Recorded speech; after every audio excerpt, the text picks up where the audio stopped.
India, a land of incredible wealth, vibrant cultures, and seriously good spices. Yummers. For centuries, everyone wanted a piece of it, but no one wanted a piece quite as aggressively as the British! Picture this. It's the year 1600. The Brits are obsessed with spices, textiles, and all the cool stuff India has to offer. But getting it is a pain. You have to sail all the way around Africa. Super inconvenient, and extremely expensive for the government to conduct these trade expeditions. So a bunch of rich guys got together and were like, who needs the government? We're rich. Exactly. We'll create our own private company to trade. And so it was. They got together, pooled their cash, and formed the East India Company. hey, we want to trade spices and textiles from the East. No way. The crown can't afford that. Now who said anything about the crown? We will pay with our own money. And we'll even pay you a whole lot of taxes. And Queen Elizabeth I was totally on board. The company initially targeted the Spice Islands in Indonesia, but the Dutch already established power and influence there. So their focus shifted towards India. And in 1608, they arrived at Surat and traveled all the way inland to Agra to meet the Mughal Emperor Jahangir. We want trading rights in the West. No, the Portuguese are already there. So what? So they went east, where Mughal influence was less. After 4 years, they came back, wrecked a bunch of Portuguese ships, gave the emperor lots of gifts, and got their trading rights. Yeah, boy. So initially, the EIC was just a trading company. They set up factories along the coast, which were more like fortified warehouses. Their initial goal? Trade. Spices, cotton, silk, all that good stuff. And maybe build a few forts. For protection, you understand. Don't worry about that, mate. It's just for protection. But here's the thing about just trading. It quickly becomes, We need to protect our trade routes. which becomes, We need our own private army. which quickly spirals into... Let's just take over everything. They saw the Mughal Empire, which was the most powerful state in the world at the time, and thought, we can take them. Sir Josiah Child ordered the EIC forces to try and conquer Mughal ports. Imagine a tiny chihuahua trying to mug a fully grown armored bear. That's what this was. The resulting conflict, known as the Child's War, was less of a war and more of a total, humiliating annihilation. The Mughals seized the EIC's assets, blockaded their ports, and sent the little company packing. The EIC was completely defeated, utterly bankrupt, and their officials were begging for mercy. The emperor forgave them after imposing a heavy fine and told them to behave like good boys in the future. The EIC swallowed their pride, paid the massive fine, and got back to trading. But the lesson stuck. Don't mess with the Mughals when they're strong. So, they decided to simply wait. And waiting was precisely what paid off. Because shortly after this little spat, the mighty Emperor Aurangzeb died in 1707. Suddenly, the central power was weak, and every regional governor, called a Nawab, started saying, hey, wait a minute, maybe I should be in charge of my own place. This created the glorious, messy situation the EIC had been waiting for, a power vacuum and widespread regional chaos. Now, instead of facing one massive empire, they faced dozens of squabbling smaller states. The EIC strategy instantly shifted from conquer to divide and profit. Suddenly, the company wasn't just trading. They were getting involved in local politics, siding with one prince against another, offering protection in exchange for trade concessions, or just outright land. They quickly realized that the Indian rulers, for all their wealth, were often disunited. The EIC was a master at playing Indian rulers against each other, and it went something like this. Your Highness, that guy over there seems to have a lot of cannons. Wouldn't it be a shame if you didn't have even more cannons? For a small fee and maybe a few trading concessions, my boys can help you out. The EIC became the ultimate hired muscle. They recruited Indians and trained them in European discipline and tactics. These men were called sepoys.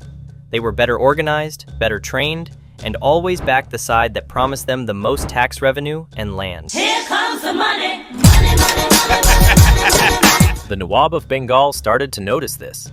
He wasn't very amused by a foreign trading company acting like they owned his territory and refusing to pay proper taxes. So, you wanted to see us? You think I don't know about you guys not paying proper taxes? Yes. Pay your taxes or I will kick you out of my territory. No.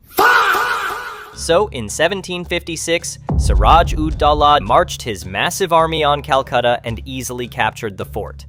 This incident included the infamous Black Hole of Calcutta, where many British prisoners were confined in a tiny, suffocating guard room, a shocking event that provided the EIC with the perfect emotional excuse for war. Robert Clive, an ambitious EIC officer, wanted revenge, but instead of fighting directly, he chose bribery.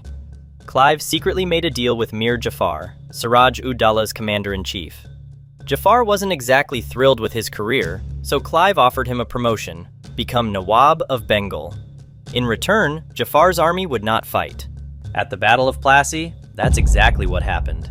Mir Jafar and his troops stood still. Siraj-ud-Dawla's army, despite being much larger, was completely defeated. He was removed and later killed. Mir Jafar was installed as a puppet ruler. The East India Company now controlled Bengal, one of India's richest regions, and they milked it hard. With control came taxation. The EIC started collecting trade duties and land revenue, and they were ruthless about it. They needed money for their wars, their administration, and their massive profits and shareholders back home. This heavy taxation led to immense suffering, like the devastating Bengal famine of 1770, which killed millions. The British Parliament eventually started to get a little nervous about this company that was basically running an empire. They tried to impose some reforms, but it was mostly about making sure the British government got a bigger slice of the pie, not really about helping the Indian people. The East India Company kept expanding through conquest and subsidiary alliances, and it went something like this. You don't need to pay and maintain your army anymore. We'll protect you with our army instead. That's so cool! But what do I give you in return? Oh, nothing big. Just give us some money regularly. Oh, and if you don't, we will take a portion of your land. No big deal. We will call it alliance. This made the rulers dependent on the EIC for any sort of protection. The company also fought major wars against Indian powers. In the south, they defeated Mysore under Tipu Sultan. In central India, they defeated the Marathas. Each victory brought more territory, resources, and control. They also expanded through annexation. If a ruler died without a male heir, they'd often declare the state lapsed and just take it. If a state was misgoverned, by their standards of course, they'd take it. Basically, if you had something they wanted, they'd find a reason to take it. This one's got good cotton. Let's say their ruler has poor administrative hygiene. That usually works. By the early 19th century, the company controlled a vast swath of India. Its power was enormous, and they made a ton of profit, often at the expense of Indian industries and resources, including traditional hand-woven textiles. The East India Company's policies, heavy taxation, land confiscations, and constant expansion created deep resentment. The breaking point came in 1857, with the Indian Rebellion, often called the Sepoy Mutiny. The immediate spark was the greased rifle cartridges, rumored to contain animal fat offensive to both Hindu and Muslim sepoys. You want us to bite these cartridges open? Yes, how else are you going to load your rifles? But this is greased with cow and pig fat. Our religion forbids that. I missed the part where that's my problem. This was the final straw. Mangal Pandey, a sepoy, famously defied orders. His defiance became a powerful symbol of resistance, and the rebellion spread like wildfire across northern India. Delhi, Kanpur, Lucknow, key cities became battlegrounds. Indian princes, dispossessed landowners, and ordinary people joined the fight against the company. It was brutal on both sides. Massacres, sieges, desperate fighting. The British eventually managed to crush the rebellion, but it was a close call. They realized that the company was no longer fit to rule directly. It was too corrupt, too insensitive, and too prone to triggering massive uprisings. The British government finally said, "All right, this is too much. You guys nearly lost us an entire subcontinent." So in 1858, the East India Company was formally dissolved. the British government took direct control of India, beginning the British Raj.